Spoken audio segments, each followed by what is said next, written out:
three. Calvin Oftana makes it a 6-0 start para sa PNP.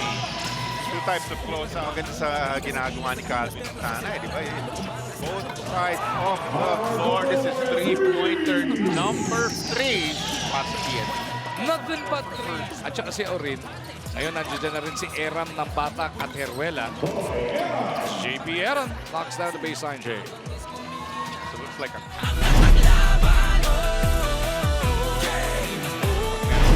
double-digit na kalamangan eh. Yan ang time para mag-eksperimento ng konti. Yung magandang three-pointer ni Kim Aurin. That's three-pointer number 3. All his points from three-point line. Shot.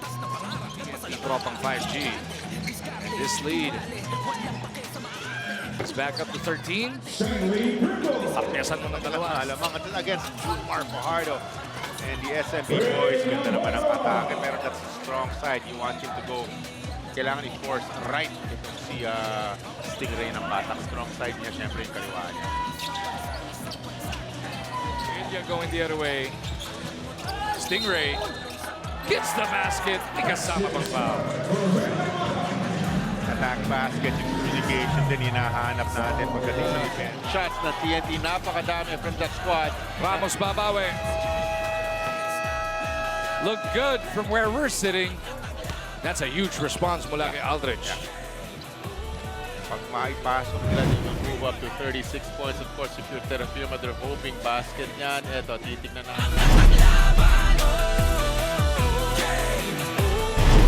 Ayun na naman. Wow. Yung hesitation move ni Simon. Kelly cleans it up. That's two offensive rebounds right there. Yung tip in, di na ipasok. Ng TNT. Oftana may tangan. Piso-piso lang. Pampiso-piso lang. Man, wala na rin tayo masasabi sa depensa ni Luis Hanggalang. Handed the Trying to attack katapusan. They swing it over. Enciso, fly by three. Pasa pala. Oftana. Interesting. Simon Enciso had that shot. Opted for an extra pass dito kay Calvin. Sunday sa Ninoy Aquino Stadium po gaganapin.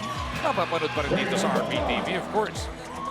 Meralco nag-aarap. Sa bakbakan, kaya nandito si Coach Jong Wichico, nag-i-scout. Inlex ang kanila makakatapat. Then it does not get any easier.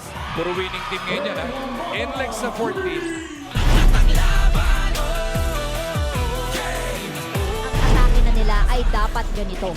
Coach Chot is proud of how the guys responded last game because it reinforced the realization nila to embrace their new form. Right now, they just want more players to get more touches and to be able to attack. Mayawal, Barkley, Bonya. Kanina pa yan ng bottom ng third quarter nasa loob ng ball game. Gets an offensive rebound and put back CJ Mayawal. Mayawal now with a total of 8 points. Tipid pa dito. Well, usually, you go through your motions pa rin kahit na ano, di ba?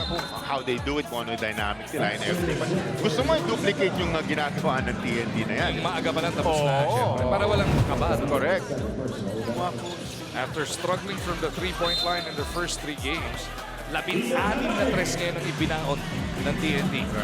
Kontra dito sa Terrafirma. Number of attempts. They're always at around 40 plus margin. Lalaki pa lalo na yun, Jolly.